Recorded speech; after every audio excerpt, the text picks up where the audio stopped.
Beaucoup d'entre vous qui êtes membres de cette congrégation, depuis un certain temps, vous souvenez de Sam et Louise Ayoub, qui étaient vraiment des piliers de cette Église, et ils ont joué un rôle essentiel dans la croissance de ce ministère, et c'est pourquoi nous avons nommé la chapelle en leur mémoire. Ceux d'entre vous qui ont connu Sam Ayoub, qui a servi comme directeur financier de Coca-Cola pendant de nombreuses années, se rappellera que Sam n'a jamais parlé doucement. Il criait même pour vous dire bonjour. Et le plus souvent, quand il vous demandait quelque chose, il le demandait d'une telle manière que vous ne pouvez pas refuser. Quelqu'un lui a demandé s'il avait appris à parler de cette façon au Moyen-Orient. Il a dit non, je l'ai appris à New York. Alors, un jour, Sam est venu chez moi à la maison et il a tapé sur la table et il a dit « Nous allons aller à la pêche ». Je lui ai dit « Nous allons où ?» Il a dit « Oui, nous allons à la pêche ». J'ai dit « C'est qui le nous dont tu parles ?» Il a dit « Toi et moi ». Et immédiatement, toutes les idées sur la pêche me sont venues à l'esprit, avec des gens qui ont beaucoup de temps et beaucoup de patience et qui doivent avoir un savoir-faire de la pêche, parce que tout ce que je les voyais faire, c'était rester là debout pour des heures à pêcher. C'était mon idée sur la pêche.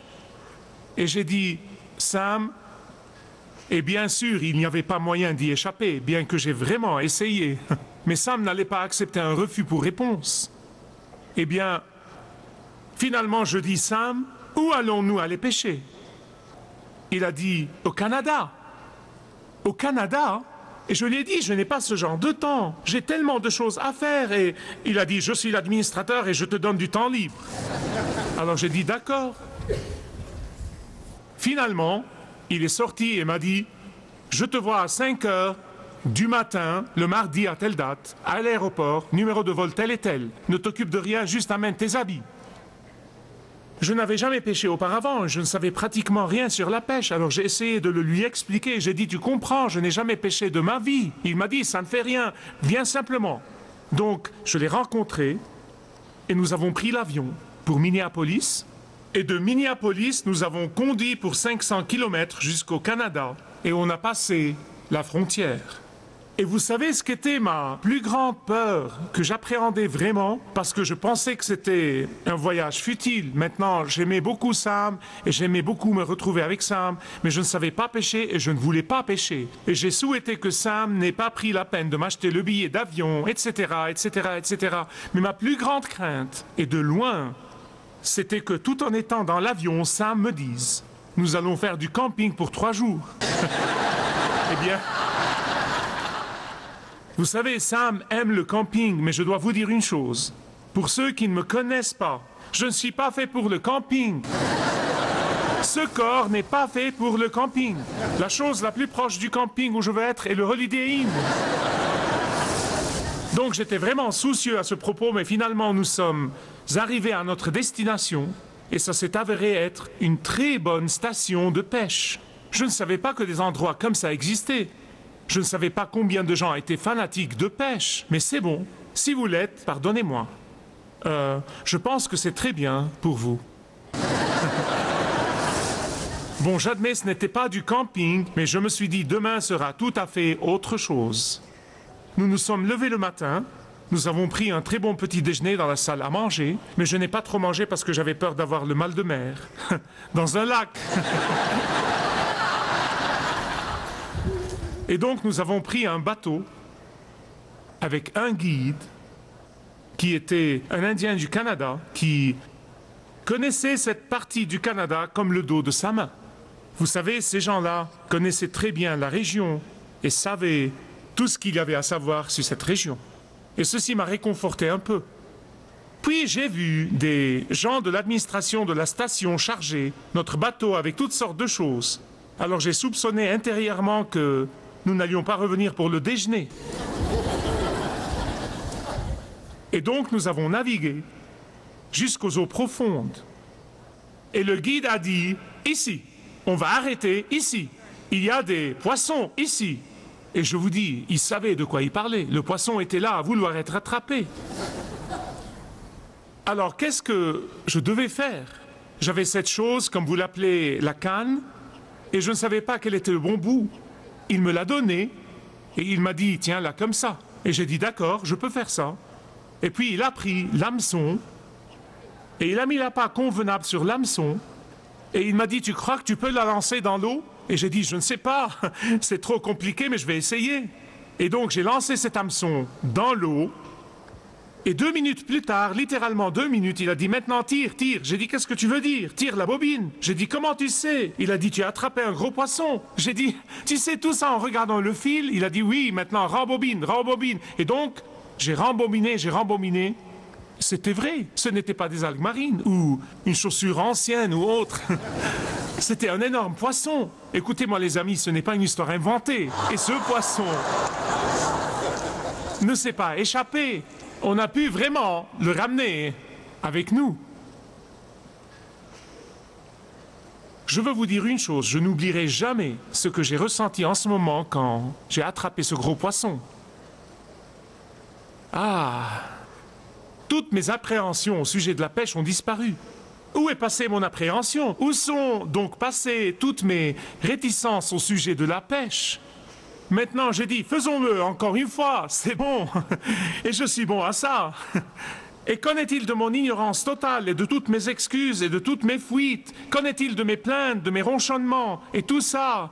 Eh bien, tout ça a disparu à l'instant même où j'ai pêché le gros poisson. Quand j'ai attrapé ce poisson, tout d'un coup, je suis devenu l'expert en matière de pêche. Je me sentais comme devenu instantanément une autorité dans la matière. J'ai senti instantanément que je savais déjà tout ce qu'il y avait à savoir sur la pêche. Quel était le secret de mon succès? En fait, il y avait plusieurs choses qui devaient avoir lieu.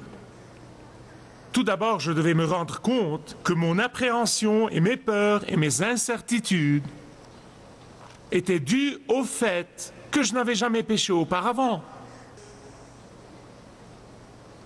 Et n'est-ce pas la vérité que ce que nous ne connaissons pas est ce qui va nous retenir dans notre zone de confort? Et puisque je n'ai jamais été à une école de pêche, je croyais que je ne saurais pas comment pêcher. Non seulement ça, mais en fait, je ne voulais pas faire l'expérience de l'échec. Je ne voulais pas aller à la pêche et rester là, debout pendant des heures, comme les gens que je vois debout pendant des heures et qui n'attrapent rien à la fin. Je ne voulais pas faire l'expérience de l'échec. Mais pourquoi toutes mes réserves et mes appréhensions ont-elles disparu au moment où j'ai attrapé le gros poisson? Qu'en est-il advenu de ma réticence et mes complaintes? Eh bien, vous connaissez la réponse, n'est-ce pas? Sam! C'était lui le secret. Sam a pris soin de tous les détails. Sam a fait de sorte que je sois un succès. Sam a fait de sorte qu'il y ait un expert dans le bateau avec nous. Sam avait confiance que cet homme expert allait nous prendre au bon endroit où le poisson était. Sam avait confiance que cet expert allait nous prendre, pêcher et s'assurer que nous allions utiliser l'appât convenable et l'hameçon convenable et toutes les choses convenables. Et voilà pourquoi j'ai réussi. Si j'avais essayé de le faire par moi-même, je vous l'assure, je n'aurais pas su où aller, je n'aurais pas su quoi utiliser, quel équipement prendre, quel moment choisir. Tout aurait été un échec. Et j'aurais fini dans l'échec et la déception. Je n'aurais jamais pêché à nouveau.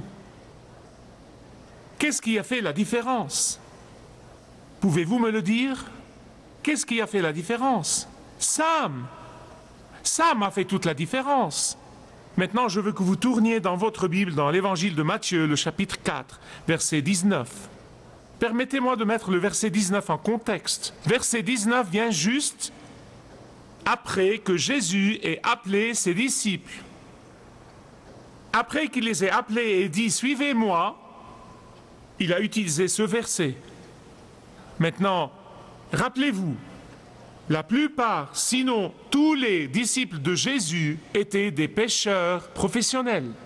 Ce n'étaient pas des amateurs, mais des professionnels. Et ils pêchaient le poisson pour vivre. Et certains d'entre eux faisaient des affaires très lucratives, une entreprise très rentable en fait. Et Jésus leur dit au verset 19, après qu'il les ait appelés pour le suivre, il a dit, « Suivez-moi et je ferai de vous des pêcheurs d'hommes. Suivez-moi et je ferai de vous des pêcheurs d'hommes. Suivez-moi et je ferai de vous. Suivez-moi et je ferai de vous. » C'est un message pour chacun de nous, sans exception. Maintenant, c'est un de ces messages qui se suffit de 2 points. Vous m'avez entendu dire auparavant que quand j'étudiais au séminaire, j'ai demandé à mon professeur une fois combien de fois devrait avoir un sermon. Et il m'a dit au moins 1.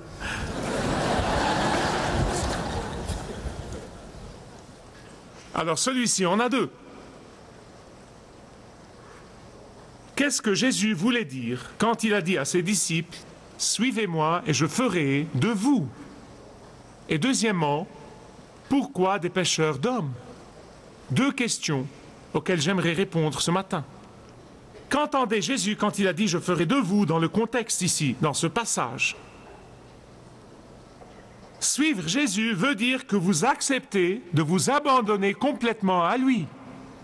Suivre Jésus veut dire que vous êtes vraiment prêt à vouloir être préoccupé plus par lui, son royaume et son travail et son cœur que vous ne l'êtes de votre propre monde. Suivre Jésus veut dire que vous êtes prêt à vouloir sacrifier ce qui vous est proche et cher. Et ceci parfois inclut vos opinions. Parfois cela veut dire que vous êtes prêt à vouloir sacrifier vos idées. Parfois cela veut dire que vous êtes prêt à vouloir sacrifier votre volonté obstinée qui s'élève contre votre désir de suivre Jésus. Cela signifie que vous êtes prêt à vouloir le placer au-dessus de vos désirs et vos besoins. Remarquez que j'ai dit vouloir, vouloir, vouloir, vouloir, parce que Dieu parfois ne vous demande de faire aucune de ces choses, mais vous devez le vouloir. Et c'est ce qu'il recherche. J'ai entendu un prédicateur l'année passée dire, si vous ne voulez pas, vous devriez prier. Seigneur, fais que je veuille vouloir. Personnellement, je prie cette prière. Seigneur, fais que je veuille vouloir. Regardez le contexte. Jésus vient d'appeler ces pêcheurs à entreprise prospère, ces hommes d'affaires qui étaient vraiment prospères, qui avaient une entreprise rentable, et il les a appelés à le suivre du moins pour un temps et de remettre leur entreprise à quelqu'un d'autre. Il vient juste d'appeler ses leaders forts et leur a demandé d'être ses adeptes. Il vient juste d'appeler ses hommes de décision à s'humilier et à lui faire entièrement confiance. Il a appelé ses entrepreneurs créatifs pour qu'ils investissent leur créativité dans son royaume et dans son travail. Je veux que vous me compreniez bien sur ce point. Écoutez-moi. Vous savez,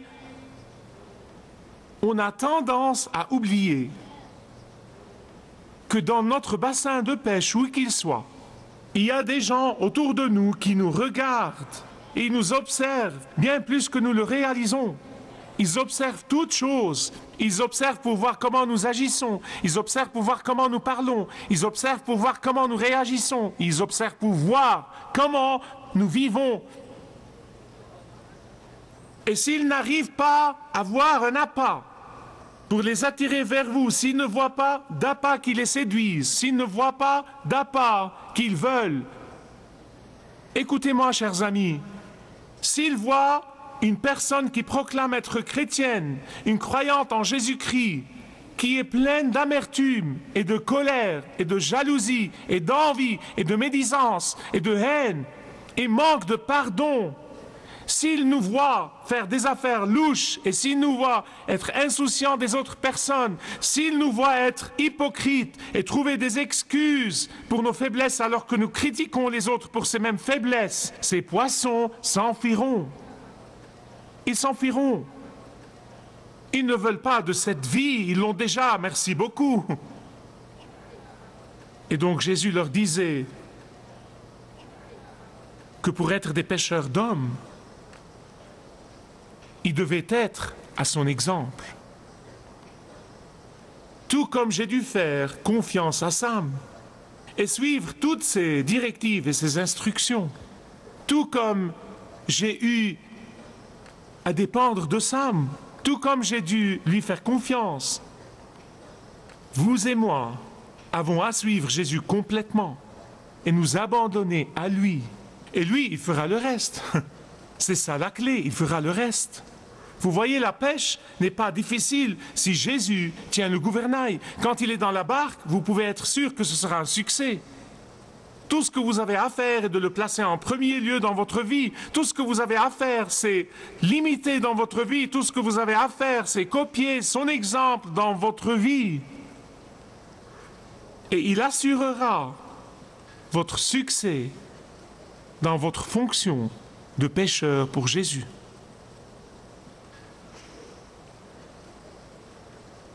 Deuxièmement, pourquoi Jésus a-t-il dit des pêcheurs d'hommes? Pourquoi n'a-t-il pas dit des chasseurs d'hommes? Pourquoi n'a-t-il pas dit quelque chose comme des convainqueurs d'hommes? Pourquoi n'a-t-il pas dit de bons vendeurs qui vendront la bonne nouvelle aux hommes? Pourquoi n'a-t-il pas dit des enseignants d'hommes? Je pense que la réponse est tellement simple qu'elle va vous surprendre. Elle l'est vraiment. C'est très simple. Vous voyez, rappelez-vous que Jésus parlait à des pêcheurs. Donc il leur parlait dans le contexte de leur expérience de vie. Parce que tout ce qu'ils connaissent, c'est la pêche. Ils ont grandi avec cette profession et ils n'en connaissent pas d'autres. Et voici ce que Jésus leur disait. Peu importe où vous êtes maintenant, peu importe ce que vous faites, prenez vos compétences et utilisez-les pour mon royaume. Prenez vos talents et utilisez-les pour le salut des perdus. Prenez votre expertise et votre expérience et utilisez-les pour ma gloire. C'est ce qu'il dit. Votre quartier, votre bureau, vos clubs sociaux, votre sphère d'influence, quel que soit ce lieu, ce sont tous vos bassins de pêche. Et Dieu vous a placé là pour une raison.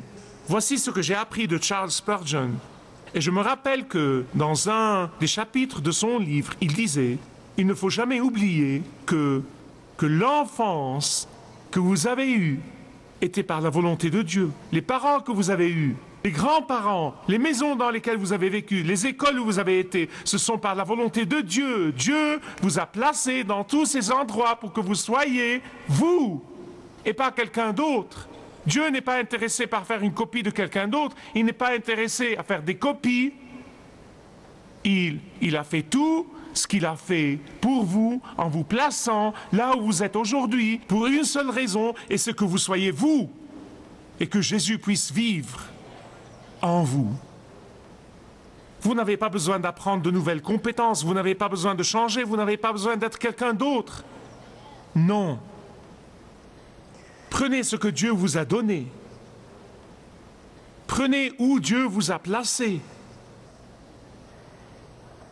Prenez qui Dieu amène sur votre chemin. Prenez tout ça et suivez Jésus. Suivez Jésus et il fera de vous, il fera de vous, il fera de vous, il fera de vous un succès. Tout comme ma réticence à aller à la pêche était fondée sur ma pensée que je devais savoir toutes choses et que je devais faire toutes choses et que je devais aussi avoir tous les faits bien compris et bien assimilés. De même, un grand nombre de chrétiens sont réticents à propos de témoigner de Jésus-Christ. Et ça, c'est vrai. Ils pensent qu'ils doivent tout faire et qu'ils doivent tout savoir et ils ne réalisent pas que Dieu a tout fait et c'est lui qui le fera à travers eux. Et tout ce que vous avez à faire, c'est de jeter votre canne à pêche dans l'eau. Et Jésus a déjà mis l'appât à l'hameçon et Dieu fera le reste. Et tout comme Sam avait tout organisé pour moi, Dieu a déjà tout organisé pour vous. Il a pris soin de tous les détails. Laissez-moi vous dire ceci avant de conclure. Il y a des années de ça, un ermite italien a été retrouvé mort dans sa maison. Et quand quelques-uns de ses amis sont allés à la maison pour essayer de trier ce qu'ils pensaient être le peu de choses qu'il avait laissées, quelle ne fut leur stupéfaction quand ils ont découvert 246 violons très chers, très précieux, cachés partout dans la maison. 246 très chers violons. C'était en fait la quasi-totalité de son argent et il a vécu frugalement. Tout l'argent qu'il économisait, il l'économisait et allait acheter des violons coûteux et puis il les cachait un peu partout dans sa maison.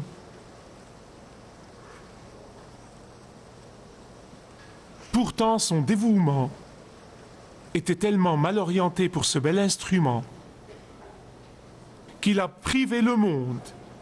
Il a privé le monde de cette belle sonorité que le violon produit. Parce qu'il a égoïstement chéri ses violons, le monde n'a jamais entendu la belle musique qui aurait pu être jouée. Bien-aimés, je tiens à vous dire quelque chose. De nombreux chrétiens traitent leur foi comme cet homme a traité ses 246 violons. Ils le font vraiment. Ils cachent la lumière du Seigneur. Ils s'agrippent à leur trésor et ils cachent ce trésor précieux. Ils ne réalisent pas que quand ils ne partagent pas leur lumière et qu'ils ne partagent pas leur trésor, ce trésor plus précieux que tout autre, leur foi, ils sont privés de la joie de voir d'autres personnes expérimenter le salut. Ils sont réticents comme moi. Ils sont réticents à donner leur bien le plus précieux. Et le résultat, c'est que leurs voisins et leurs amis continuent de vivre dans l'obscurité et continuent de vivre dans la pauvreté spirituelle. J'ai lu cette semaine que certains chercheurs ont estimé que jusqu'à 95% des croyants en Jésus, écoutez-moi bien, 95% des croyants en Jésus n'ont jamais témoigné pour amener une personne au Christ. Ils ne prient pas pour eux, ils n'aident pas, ils ne soutiennent pas, ils n'invitent pas, ils ne font rien. 95%. Et ça me brise le cœur. Tout comme ma réticence à aller à la pêche. Ils pensent qu'ils doivent tout faire par eux-mêmes. Ils pensent qu'ils doivent tout faire alors que dans la réalité, tout ce qu'ils ont à faire est de suivre Jésus. Il a dit « Suivez-moi et je ferai de vous ». C'est son rôle, c'est son travail. Il s'est vraiment engagé à ça. Et il va vous dire là, jetez votre filet, ici, à cet endroit même, là-bas, invite cette personne-ci, parle à celui-ci, appelle celui-là. D'autres comme moi sont réticents parce qu'ils ont peur de l'échec. Ils ne veulent pas être rejetés. Écoutez-moi, si vous oubliez tout ce que je vous ai dit, je ne veux pas que vous oubliez ce que je vais vous dire parce que c'est d'une importance vitale. Dans la foi chrétienne, il n'y a pas ce qu'on appelle l'échec. M'avez-vous entendu? Jésus n'a jamais condamné personne pour avoir échoué, qui a essayé mais qui n'a pas réussi. Mais il a condamné ceux qui n'ont jamais essayé. Ayez confiance dans le guide et il fera de vous un succès. Si vous désirez connaître Dieu d'une manière personnelle, demandez le livret « Retrouvez la joie que vous avez toujours désirée » et vous pourrez découvrir l'amour de Dieu pour vous et apprendre comment expérimenter son pardon.